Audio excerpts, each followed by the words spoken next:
Hola, mi nombre es Elena y quiero contarles algo que me pasó cuando tenía 19 años. Desde niña he tenido la capacidad de percibir energías, almas, espíritus, desencarnados, entre muchas otras cosas. Al principio, verlos en cualquier lugar me causaba un temor profundo. Era angustiante, agobiante, terrorífico, pero sobre todo, era muy cansado. Con el tiempo, no solo los veía, pues cuando se manifestaba una presencia, empezaba a experimentar una parálisis corporal. Mis manos se entumecían, al igual que mi lengua. Y lo peor, es que sentía sus emociones dentro de mí. Ellos me obligaban a decir cosas, a hablar por ellos, a transmitir todos sus mensajes, sus pendientes y sus temores. Todo lo que los tenía atrapados en esta existencia. Emociones densas, asuntos inconclusos, cosas por sanar, incluso hasta su mismo ego. Pero todo cambió el día que un espíritu no solo se manifestó, sino que se metió en mi cuerpo y no se fue. En ese entonces tenía 19 años cuando salí con una amiga de la universidad a pasear por el centro de Guadalajara. Recorrimos museos, visitamos plazas y por la noche fuimos a jugar billar. Estábamos sentadas platicando cuando de pronto, sin explicación, algo me hizo voltear hacia la calle. Como las paredes del lugar eran de vidrio, me permitían ver a las personas caminar por la banqueta.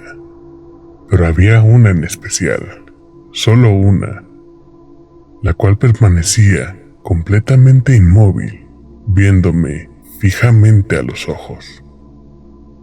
Era una mujer a la cual se le veía una edad avanzada.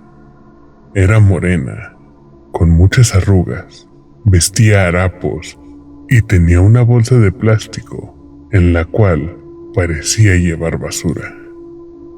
Debo decirles que me incomodó profundamente su mirada. Así que regresé la vista a la mesa y a mi amiga. Desde ese momento, ya no volví a ver a esa mujer. Simplemente desapareció. La noche terminó y regresé a casa. Los días comenzaron a pasar, aparentemente normales. Pero, sin darme cuenta, poco a poco mi personalidad y mi actitud comenzaron a cambiar de una manera muy extraña. Hablaba poco, dejé de bañarme, mi olor era diferente, olía a basura y mis labios comenzaron a tornarse de un color morado oscuro. Pero lo más impactante era que en donde quiera que caminaba, me sentaba o pasaba, comenzaban a aparecer pequeños gusanos similares a las larvas que salen de la basura. Pasaba horas y horas frente a la ventana de mi recámara, envuelta en una cobija, aunque hiciera bastante calor. Simplemente me quedaba viendo hacia la nada. Dejé de usar zapatos, dejé de comer. En pocas palabras, comencé a descuidar mi persona y así pasaron 2 largos meses. Hasta que mi familia no pudo más.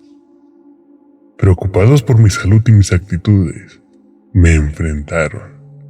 Me preguntaban una y otra vez qué me estaba pasando. Yo quería decirles que no me sentía bien, pero simplemente no podía hablar. Solo los miraba con una mirada retadora, mientras me reía y me burlaba de ellos. Llegaron a pensar que estaba consumiendo alguna especie de estupefaciente o sustancia, pero eso era imposible, ya que yo ni siquiera salía de casa. Intentaron de todo: gritos, regaños, incluso golpes, pero entre mis risas burlonas todo terminó muy mal. Al final se cansaron y me terminaron corriendo de la casa. Una tía se apiadó de mí y me llevó con ella un tiempo. Después de días, surgió una invitación a la casa de una conocida suya. Era una mujer que, según contaban, tenía un don. Leía la baraja española, hacía limpias y curaba gente. Fuimos a su casa, conversamos un rato, hablamos de todo y de nada. Pero en un momento, la mujer me miró fijamente a los ojos y con una voz seria dijo: «Dime tu nombre». No supe qué decir, solo me burlé de ella. Me reí hasta que me cansé.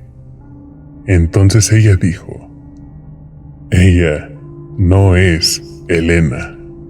Tiene un espíritu dentro y es muy urgente que hagamos algo». Llamó a 2 mujeres más, las cuales eran vecinas suyas. Llegaron rápido, se unieron a ella y a mi tía, y estando todas reunidas, las 4 comenzaron a orar.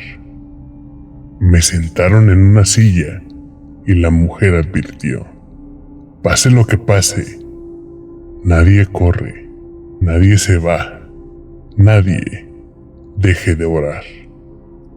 Y así lo hicieron. Mientras ella imponía sus manos sobre mi cabeza y oraba a la vez, podía sentir cómo mis ojos giraban tan rápido que me dolían, mientras ella repetía una y otra vez: «¿Quién eres? ¿Quién eres?». Estaba obligando al espíritu a revelarse hasta que dijo su nombre. Yo no voy a mencionar ese nombre, porque al día de hoy me da escalofrío recordarlo. Lo que sí les puedo decir es que era una mujer de 83 años. Era una indigente y dijo que no pensaba irse de mí.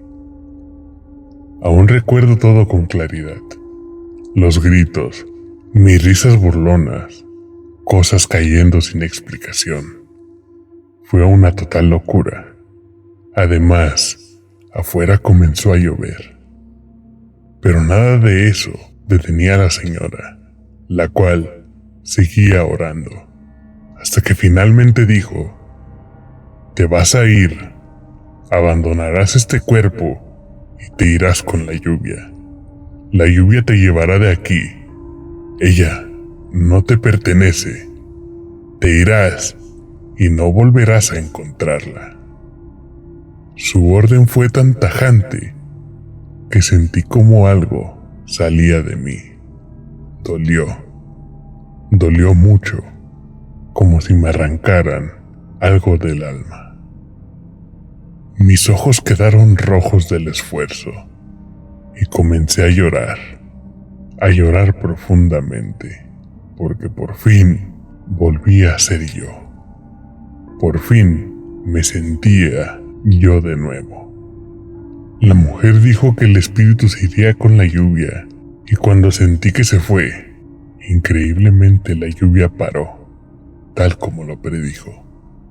Me advirtió que no me mojara con el agua de lluvia durante 3 días, y que si seguía las instrucciones, todo estaría bien. Pasaron los 3 días. Mi tía pensó que era prudente llevarme a un templo con algún sacerdote. Tal vez podía guiarme con eso que yo tenía.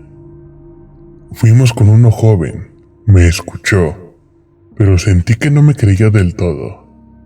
Me hizo preguntas de rutina, si consumía algo, si tenía esquizofrenia, cosas así. Claramente yo le respondí que no, y nos fuimos de ahí. Después fuimos con otro sacerdote de mayor edad. Él sí me creyó. Me dio oraciones, me bendijo, me ungió con aceite, me hizo comer sal exorcizada y me dio seguridad. Desde entonces, ha sido la primera y la última vez que un espíritu ha poseído mi cuerpo. Ahora intento ser más cautelosa con mis dones. Procuro mantenerme fuerte espiritualmente para no volver a pasar por algo así, porque ha sido una de las experiencias más tristes, más duras y más aterradoras de toda mi vida. Y bueno, esa es mi historia. Gracias por escucharme.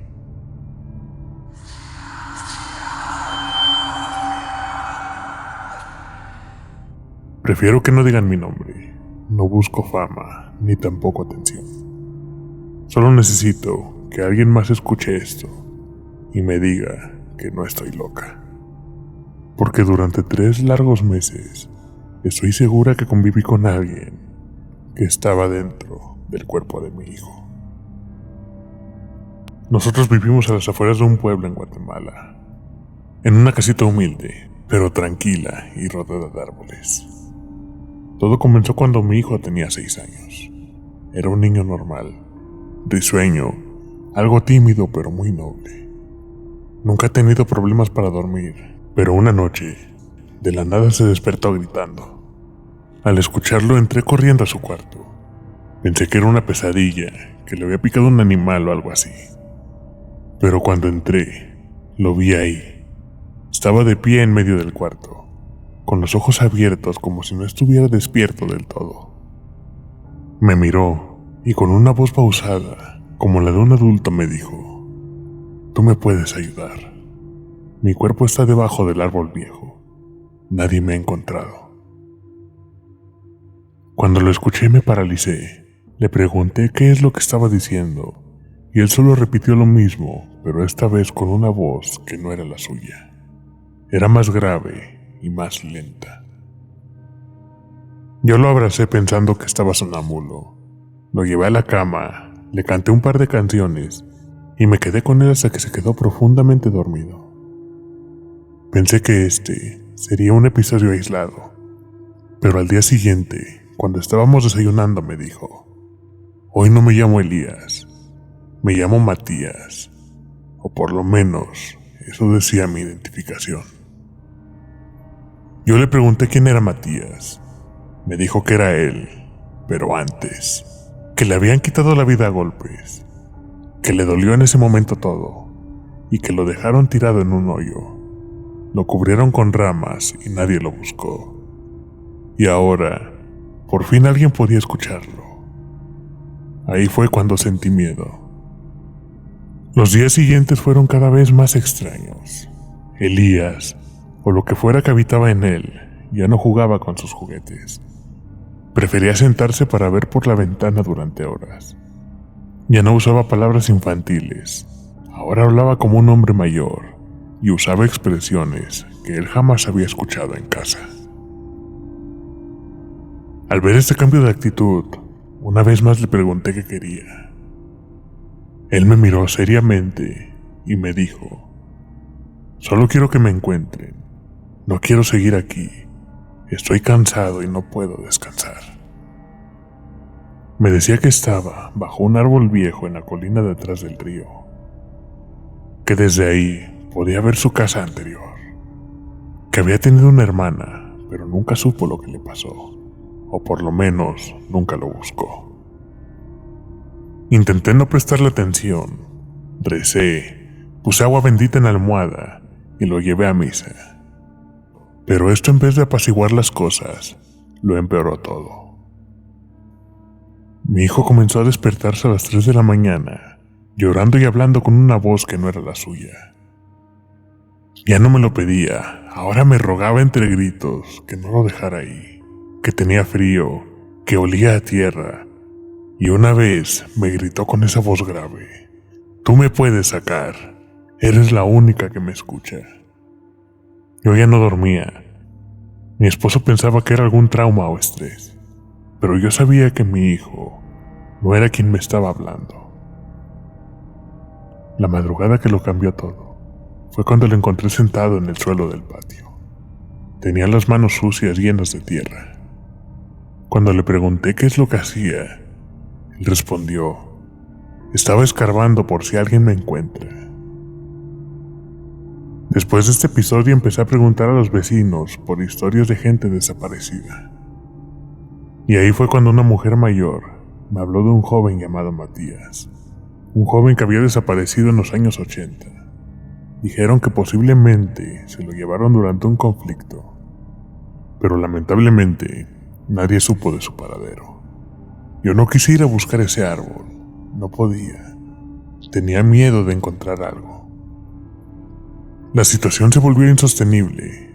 Mi hijo ya se veía cansado, pálido, dejó de comer y no quería ir a la escuela. Entonces fue cuando tomamos la decisión de irnos de ese lugar. Dejamos la casa y nos fuimos a vivir con mis padres a otra región. Cuando nos mudamos, a mi hijo lo llevamos con un sacerdote y también con un curandero. Después de unas semanas, todo terminó. Mi hijo volvió a ser el mismo. Ya no decía cosas raras. No recordaba nada de lo que había pasado. Y si le preguntábamos por Matías, decía que no sabía quién era. Hasta hoy, nunca más volvió a mencionarlo. No sé si hicimos bien o mal en no ayudar a ese espíritu, pero como madre, mi única prioridad fue proteger a mi hijo.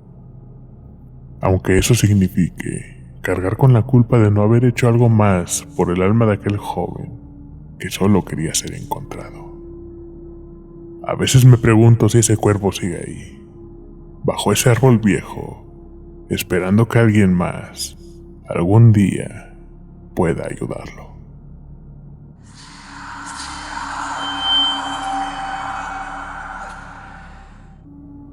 Nunca pensé que algo como esto me pasaría, y mucho menos mientras viajábamos en familia.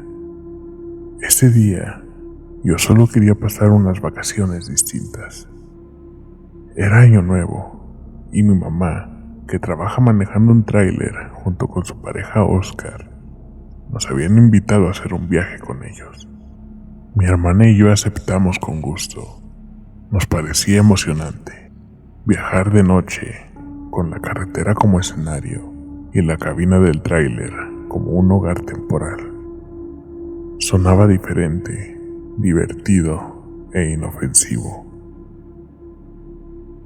No sabíamos que esa noche marcaría nuestras vidas para siempre. Risas, pláticas y música para ambientar el momento.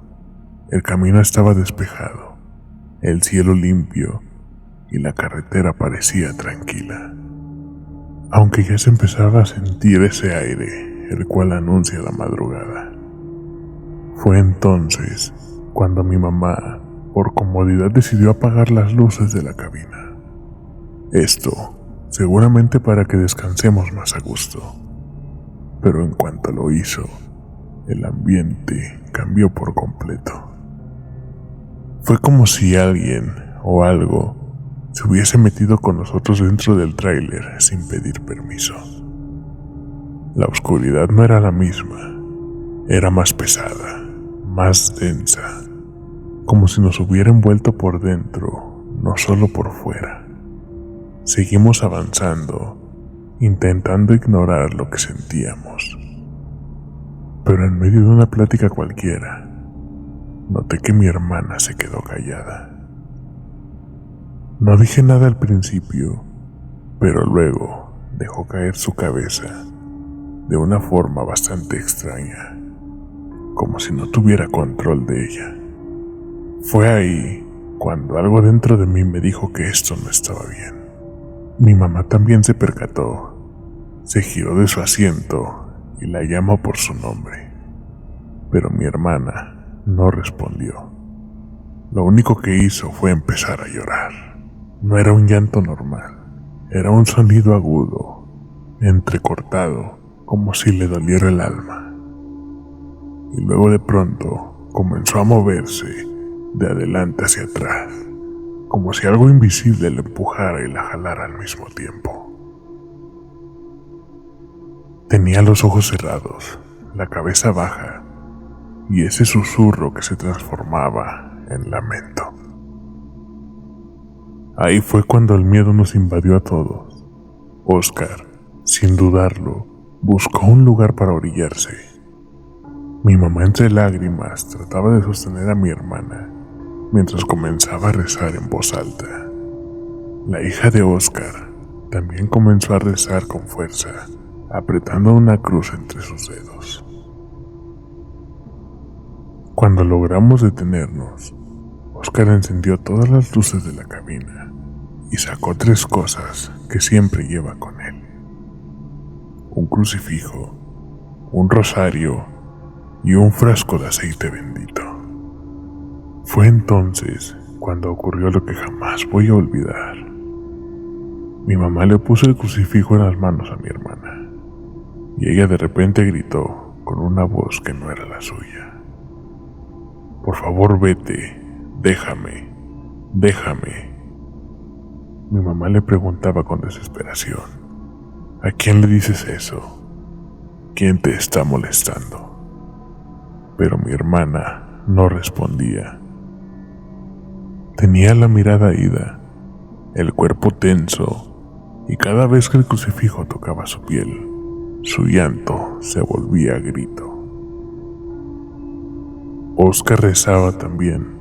No sé si era un exorcismo o solo oraciones de protección, pero lo hacía con fuerza y fe.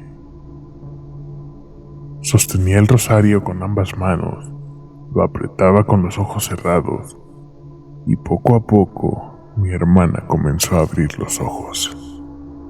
Cuando pensamos que todo había acabado, nuevamente ocurrió. La hija de Oscar, que había estado rezando segundos antes, dejó caer la cabeza igual que mi hermana.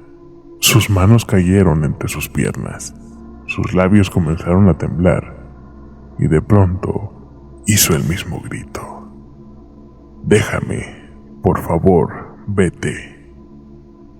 Oscar gritó su nombre, corrió hacia ella y le colocó el rosario en el cuello mientras continuaba rezando.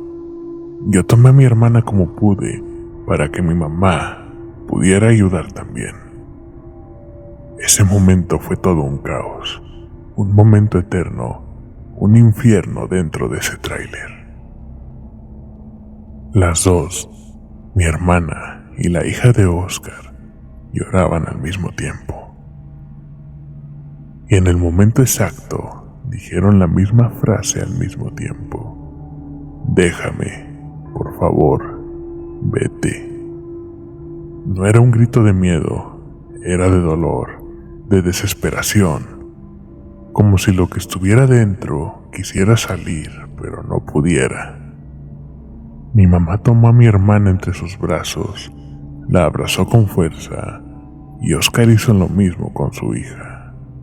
Ambos les colocaron aceite bendito en la frente y en las palmas de las manos, mientras rezaban al mismo tiempo, y solo podían mirar y llorar. Yo no sabía qué hacer, no sabía en qué momento esa carretera, este viaje, se había convertido en una lucha entre lo visible y lo invisible.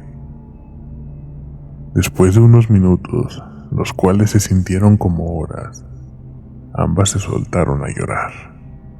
Lloraban con un dolor profundo, como si hubieran regresado de un lugar lejano y oscuro. Se abrazaron y lloraron en silencio, y poco a poco fueron volviendo en sí. Esa noche no avanzamos más. Mi hermana no quiso hablar, la hija de Oscar tampoco. Ambas solo dijeron que algo se las quería llevar.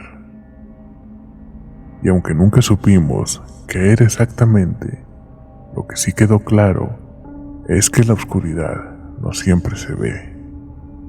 A veces se siente y viaja con nosotros. El resto de estas vacaciones ya no fue igual. Cada vez que caía la noche, tapábamos las ventanas y no dejamos que ninguna de las dos volviera a mirar a la carretera. Porque esa carretera, estoy segura de que no está vacía. Si estos relatos te estremecieron, al final de este video encontrarás más historias que estamos seguros que te dejarán impactado. Recuerda que tú también puedes formar parte de esta comunidad de almas en pena.